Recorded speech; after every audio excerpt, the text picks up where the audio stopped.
Hello friends, welcome to शिक्षा centre. तो आज हम इस वीडियो में देखेंगे क्राउन सामान्य ज्ञान का चैप्टर नंबर 2.3 राजपूत काल को। ठीक है, इंपॉर्टेंट है काफ़ी ज़्यादा। इससे पहले का पार्ट नहीं देखे हैं तो उसका लिंक डिस्क्रिप्शन में दिया हुआ है। देखिए, तो हर्ष की मृत्यु के बाद राजपूतों का उदय हुआ, जिन्होंने 8वीं शताब्दी में उत्तरी एवं पश्चिमी भारत के इतिहास की में महत्वपूर्ण भूमिका निभाई थी। पहला देखिए, गढ़वाल या फिर राठौर वंश। तो गढ़वाल वंश की स्थापना यशो विग्रह ने की थी।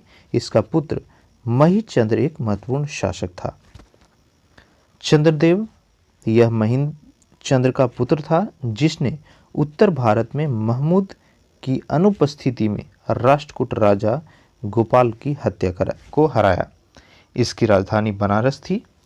चंद्रदेव ने मुस्लिमों पर तरुक्षदंड नामक का कर लगाया था। इंपॉर्टेंट है, कर का नाम याद रखिए, तरुक्षदंड, जो उसने होने वाले युद्ध पर आने वाले खर्च के लिए लिया जाता था। गोविंद चंद्र, इसके शासन काल में कन्नौज ने अपनी ख्याति पुनः प्राप्त की। इसके मंत्री लक्ष्मीधर ने कानून और प्रक्रिया पर कृत्य कल्पद्रुम की रचना की थी। अगला देखिए, जयचंद, इंपॉर्टेंट है ये। तो जयचंद जो है इस वंश का अंतिम शासक था। पृथ्वीराज तृतीय इसका समकालीन था। चंद्रवरदाई, इंपॉर्टेंट है काफ़ी ज़्यादा। चंद्रवरदाई जो है पृथ्वीराज राशु ने लिखी थी के अनुसार पृथ्वीराज द्वितीय ने जयचंद्र की पुत्री संयोगिता का अपहरण कर लिया। अगला पॉइंट इंपॉर्टेंट है काफ़ी ज़्यादा। मोहम्मद गौरी ने 1194 में चंदावर का युद्ध में जयचंद्र को मारा। सबसे पहले तो पूछता है चंदावर का युद्ध कब हुआ था, आंसर होगा 1994। चंदावर का युद्ध में क्या हुआ, तो मोहम्मद गौरी ने जयचंद्र को मार दिया था। दूसरा वंश देखिए, चौहान या चौहान वंश। तो वासुदेव ने चौहान वंश की स्थापना की थी। इसकी राजधानी अहिछत्र थी। अजय राज ने अजमेर की स्थापना कर अजमेर को चौहानों की राजधानी बनाई। अजय राज के बाद अर्णोराज शासक बना। इसने पुष्कर में बराह मंदिर का निर्माण किया था। ठीक है, इंपॉर्टेंट है, बराह मंदिर का निर्माण जो है अजय राज के द्वारा करवाया गया था। अगला देखिए, विग्रहराज 4। तो यह अनुराज का पुत्र था, जिसे बिसल देव भी कहा जाता है।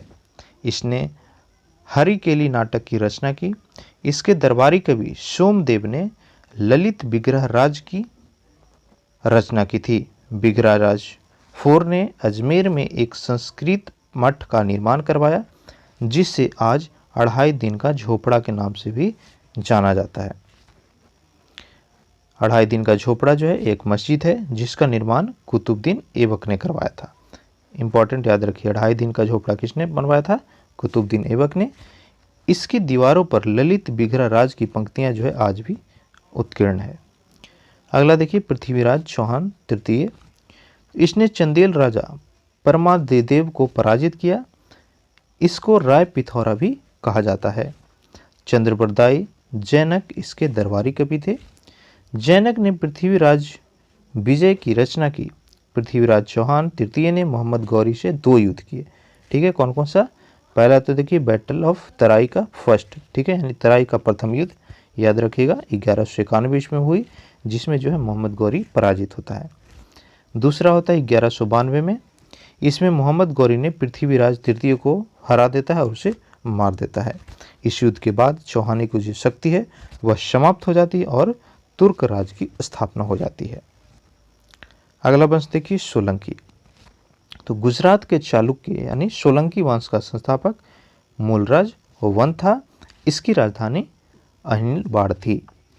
देखिए, भीमवन। तो इसके शासनकाल में महमूद गजनवी ने गुजरात के सोमनाथ मंदिर में से अथाह संपत्ति लूटी। आबू के दिलवाड़ा जैन मंदिर का निर्माण भीमवन के सामंत बिमल ने करवाया था। ठीक है, तो याद रखिएगा, माउंट आबू का जो दिलवाड़ा का जैन मंदिर है उसका निर्माण बिमल के द्वारा करवाया गया था। नेक्स्ट देखिए, जयसिंह सिद्ध राजा। तो इसने धारा के परमार शासक यशो बर्मन को युद्ध में बंदी बनाकर लिया। प्रसिद्ध जैन विद्वान हेमचंद जयसिंह के दरबार में निवास करते थे। इसने सिद्धपुर में रुद्र महाकाल का भव्य मंदिर बनवाया था।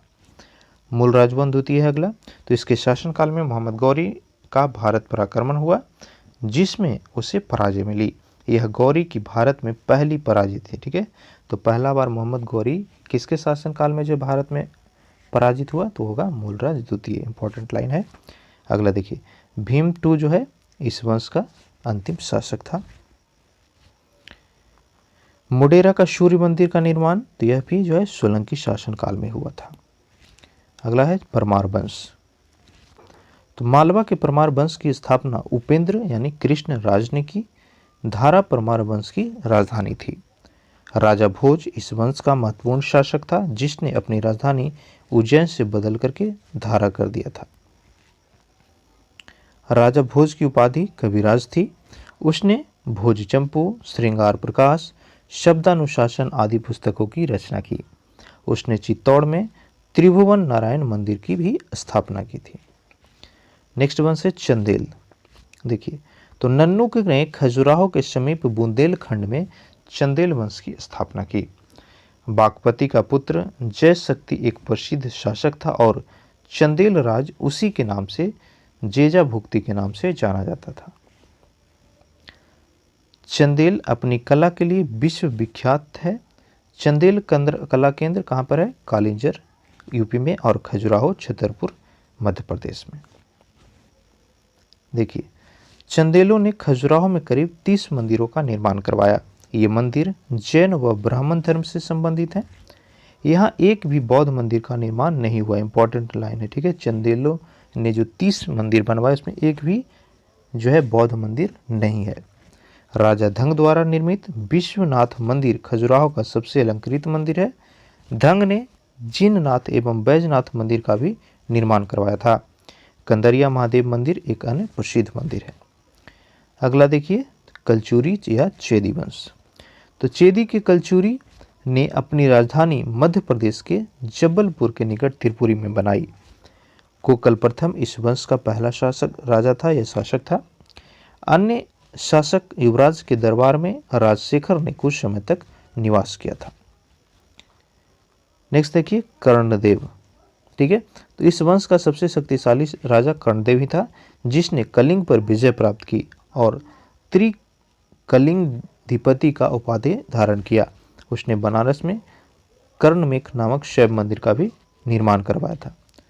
विजय सिंह इस वंश का अंतिम शासक था। ठीक है, तो ये चैप्टर खत्म हुआ आपका मध्यकालीन इतिहास का। चैनल पर नए तो नीचे जो लाल बटन है जाके सब्सक्राइब कीजिए और नोटिफिकेशन ऑन कीजिएगा। पीडीएफ चाहिए magazine, newspaper, current affairs free of cost तो हमारा टेलीग्राम चैनल है शिक्षा सेंटर का, उसको टेलीग्राम में सर्च करके या डिस्क्रिप्शन में दिए हुए लिंक से ज्वाइन कर लीजिए। वीडियो को ज़्यादा से ज़्यादा शेयर कीजिएगा और एक कमेंट दे करके आप किस एग्ज़ाम की प्रिपरेशन कर रहे हैं ज़रूर बताइएगा। Thank you.